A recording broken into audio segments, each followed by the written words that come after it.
Olá, meus amigos, quero cumprimentá-los, que a paz do Senhor esteja em nossos corações. Nesta segunda-feira, dia 5 de abril, estamos estudando a lição de número 2, a lição que fala sobre o pacto divino, as alianças divinas, como Deus fez aliança com o ser humano e como o ser humano ele corresponde a essa aliança para o bem dele mesmo. Vimos ontem que a palavra aliança ou pacto vem do grego berit, que significa acordo, contrato, e era usado muito entre seres humanos, principalmente na questão de casamento entre duas pessoas, tá? Esse contexto, esse significado foi levado depois para o lado espiritual. Só que Deus mostrou que ele tinha 3 características para fundamentar uma aliança com o ser humano. A primeira característica era justamente que Deus dizia assim: eu estou jurando pelo meu nome, não há nada acima de Deus. Então, Deus jurou pelo seu próprio nome que ele cumpriria a aliança. Depois, então, Deus exigia ou pedia obediência dos seres humanos na questão dos 10 mandamentos, como regra para que eles continuassem na aliança. E como terceiro ponto, Deus cumpriu a sua parte através de Jesus Cristo no Calvário. Então, esses 3 fundamentos baseavam toda a aliança. A aliança entre 2 seres humanos, ela pode ser vista como um acordo tácito, um acordo de consenso, um acordo onde as pessoas elas se entendem e elas então colaboram entre si para que o acordo seja mantido. Houve 2 amigos chamados Antão e Fídias, na Grécia Antiga. E o Fídias, ele cometeu um desatino, ele falou uma palavra errada contra o imperador. E ele foi então preso e colocado então à disposição do imperador, que decretou a morte dele para 2 dias depois. Pois ele disse para o imperador: imperador, eu estou com um grave problema, além de estar condenado à morte, eu preciso botar minha casa em ordem, minha família vai ficar desamparada. O senhor não poderia me dar uma semana para que eu pudesse botar minha casa em ordem, depois eu volto para morrer? O imperador disse: você está brincando comigo, quer dizer, você quer que eu te solte para você cuidar das suas coisas, depois você vem morrer? Ah, tá bom, me engana que eu gosto, tá? Ele disse: não, o senhor não entendeu, eu tenho um amigo chamado Antão. Antão se propôs a ficar no meu lugar. Se eu não voltar, ele disse que morre no meu lugar. O imperador disse: está brincando, chame esse homem aqui. Foi chamado o Antão, e o Antão disse diante do imperador: eu me proponho a ficar no lugar dele, ele vai arrumar a casa dele, os negócios dele, deixar tudo em ordem, depois então ele volta no dia da execução, para que ele possa então, morrer por aquilo que ele fez, pagar pelo crime dele. O imperador disse: então, tudo bem, se você está disposto a morrer por uma pessoa que com certeza não voltará, então você fica no lugar dele. Se ele não voltar, já sabe, sua cabeça é que rola. Antão disse: não tem problema, eu confio no meu amigo. Assim Fídias saiu, arrumou todos os seus negócios, colocou tudo em ordem, colocou todos os projetos que ele tinha na mão dos filhos da esposa, e então ele tinha que fazer uma viagem para resolver um problema num outro estado. Ele foi embora e Antão ficou preso, e o dia da execução estava chegando, até que finalmente chegou o dia da execução. O imperador disse para Antão: falei para você que você ia morrer de graça? Você não é culpado e vai morrer no lugar do seu amigo, mas você é tolo mesmo, hein? O Antão disse: calma, imperador, até a hora da execução ainda tem tempo, pois a hora chegou e Antão foi levado até o local de execução. O imperador dava grandes gargalhadas, vendo um camarada que iria morrer pelo outro. E Antão disse: imperador, eu tenho um trato com o meu amigo, eu fiz uma aliança com ele, nós fizemos uma aliança, eu tenho certeza que ele vai chegar. Antes do carrasco levantar a lâmina para cortar o pescoço de Antão, um cavalo com seu cavaleiro entrou a todo galope pelo portão do palácio, e um homem gritando: parem, parem, parem. Os soldados disseram: é Fídias, está voltando, é Fídias. O imperador ficou impressionado. Fídias desceu do cavalo, subiu as escadas do local de execução e abraçou o seu amigo e disse: muito obrigado, você realmente é um amigo de verdade. Ele disse: a nossa aliança é que eu ficaria aqui até você voltar. Fídias olhou para o imperador e disse: pronto, imperador, estou pronto para morrer, pode mandar o carrasco me executar. O imperador disse: não, impossível eu mandar fazer isso, você poderia ter fugido, você poderia fazer qualquer coisa, menos voltar aqui. E você voltou? Fídias disse: voltei porque eu tinha um trato com esse meu amigo e eu não podia falhar. Então o imperador disse: vocês são 2 amigos então de verdade, hein? Vamos fazer o seguinte, a partir de hoje seremos 3 amigos, eu quero ser amigo de vocês. Porque um amigo que faz um trato com o outro e cumpre, olha, é mais verdadeiro do que um irmão. O trato com o ser humano é dessa forma. E o trato de Deus com o ser humano?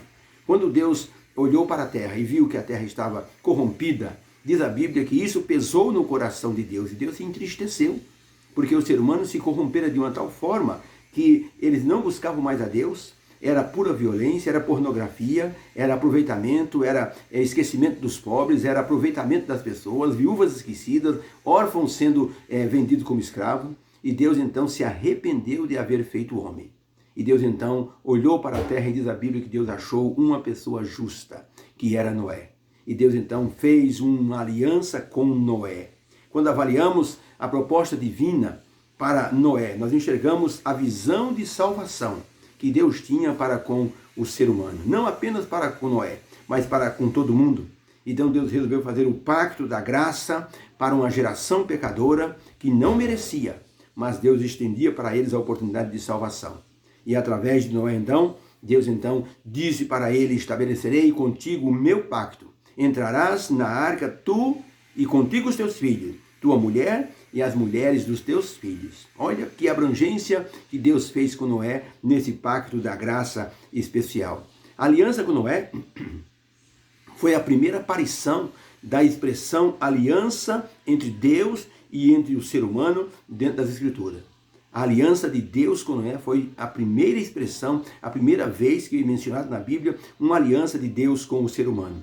Consequentemente, Deus e o homem fizeram essa aliança. E houve, logicamente, uma aliança que já aconteceu desde o Éden. Embora a palavra aliança não apareça lá no Éden, quando Deus disse para Adão e Eva: olha, eu vou mandar um descendente, o descendente da mulher vai esmagar a cabeça da serpente e a serpente vai morder o calcanhar do descendente. Ali já estava mencionado, já estava sendo feita uma aliança de Deus com o ser humano. Embora a palavra aliança não apareça, mas a promessa ela simbolizava uma aliança de Deus com o ser humano.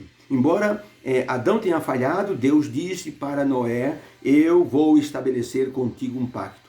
Embora a humanidade tivesse se corrompido e a possibilidade do descendente da mulher nascer fosse remota, Deus disse para Noé: eu vou estabelecer com você.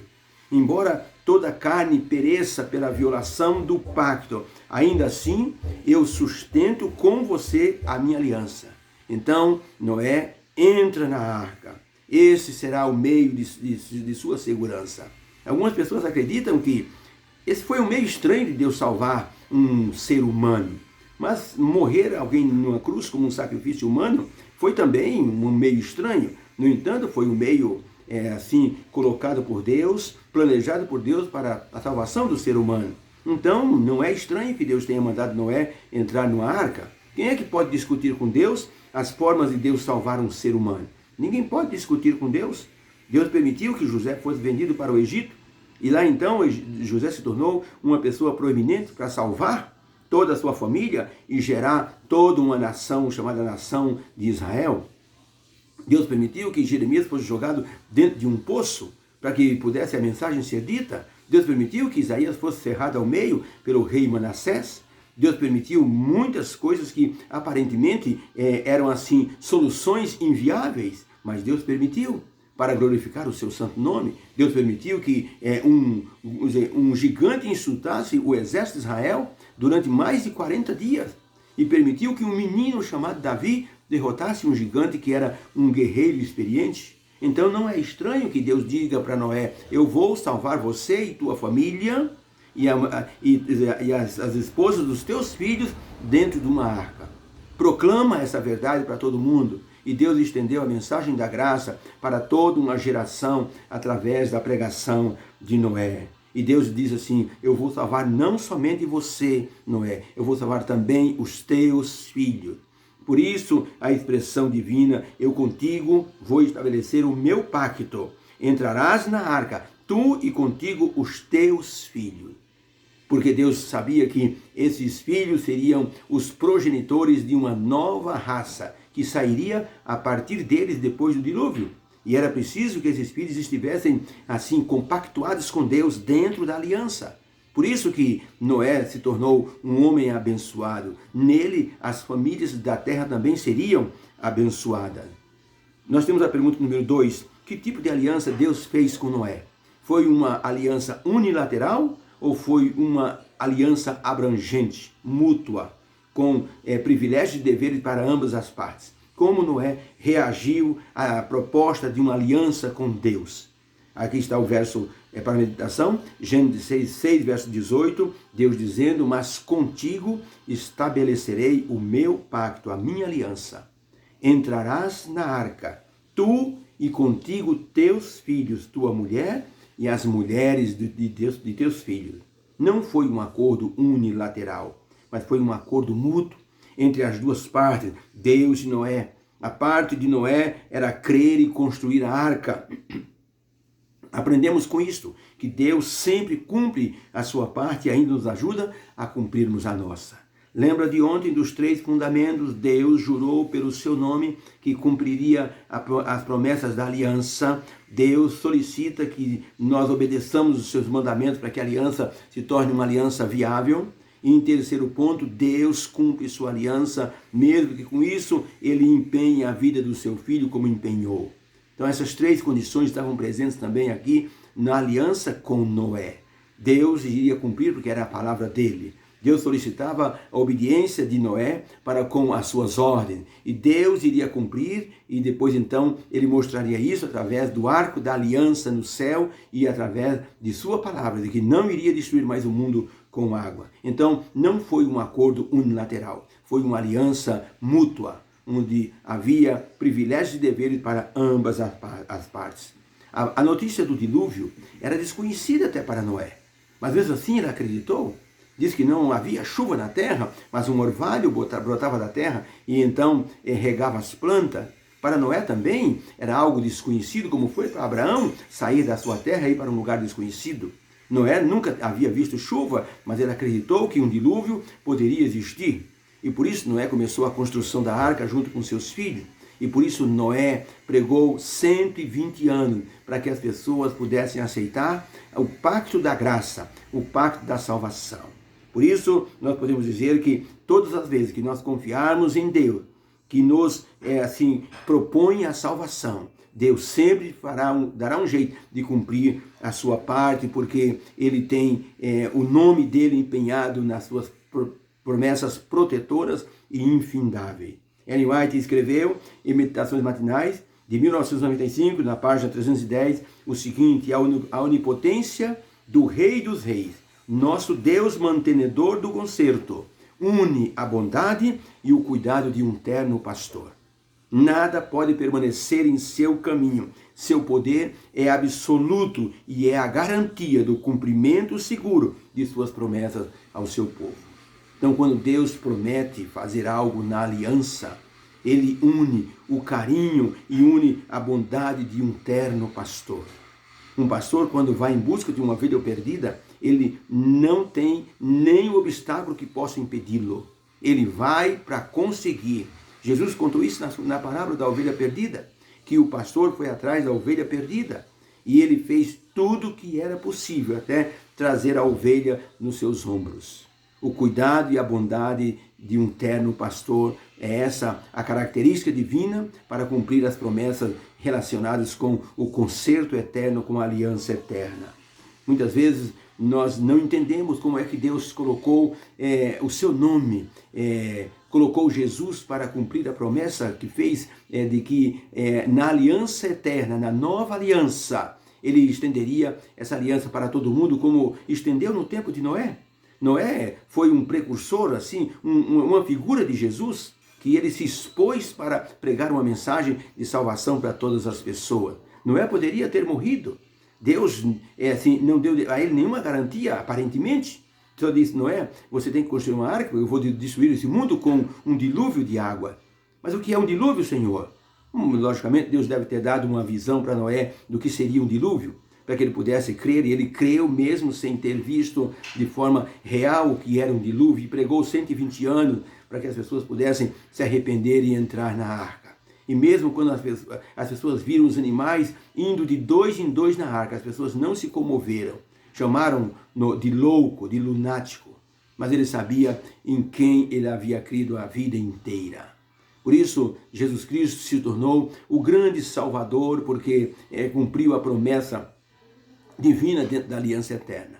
Um trem, uma locomotiva, um desses trens especiais, expressos, que cruzam os continentes, ia, por exemplo, de um outro país para Londres, e no meio do caminho estava uma chuva torrencial. De repente, a chuva amansou um pouco, e o maquinista que ia guiando aquele trem, aquela locomotiva, com o farol ligado em toda a potência, ele percebeu que havia na frente do trem como que uma pessoa gesticulando e abanando os braços rapidamente, e aquele desespero, e o maquinista olhou aquela figura se debatendo na frente do trem, e ele então brecou o trem, foi brecando, um chiado enorme aconteceu em todos os vagões.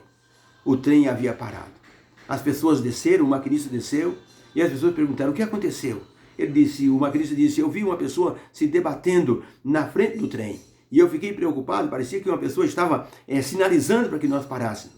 Então o maquinista disse: deixa eu olhar ali na frente, porque nós temos uma ponte aqui próximo, vamos ver o que poderia ter acontecido.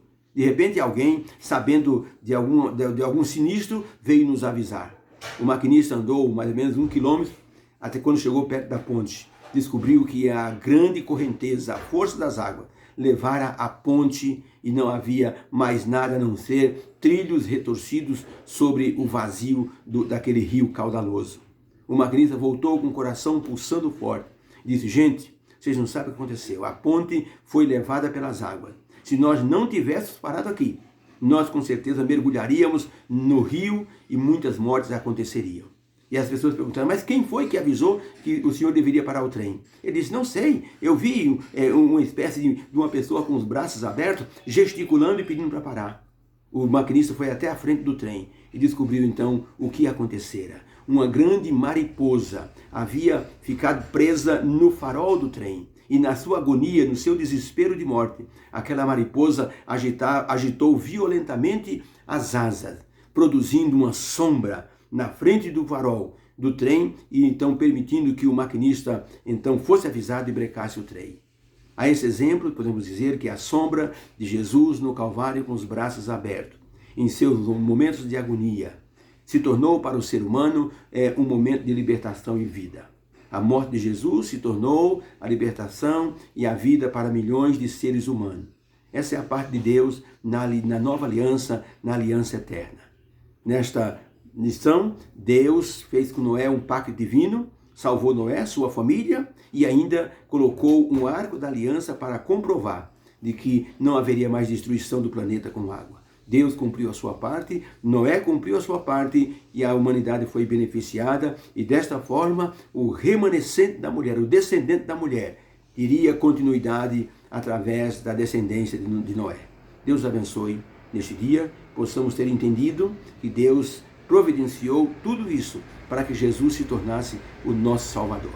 Que Deus abençoe. Vamos então orar. Deus querido, oro nesse momento por todos aqueles que estudam a lição conosco. Possamos ter entendido que o pacto com Noé foi um pacto que representou a sua aliança eterna através de Jesus morrendo na cruz. Agradecemos porque nós temos oportunidade, através da mensagem do Evangelho, de estarmos nos preparando para o encontro com Jesus.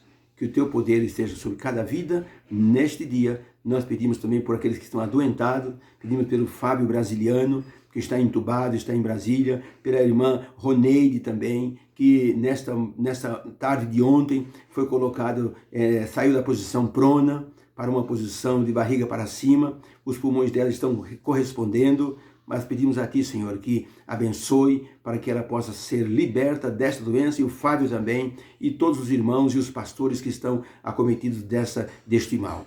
Livra, Senhor, dá a cura, põe Teu Espírito Santo sobre essas pessoas. Nós clamamos em nome do Senhor Jesus. Se você crê, diga amém. Tenha um dia feliz na presença de Deus. Amém.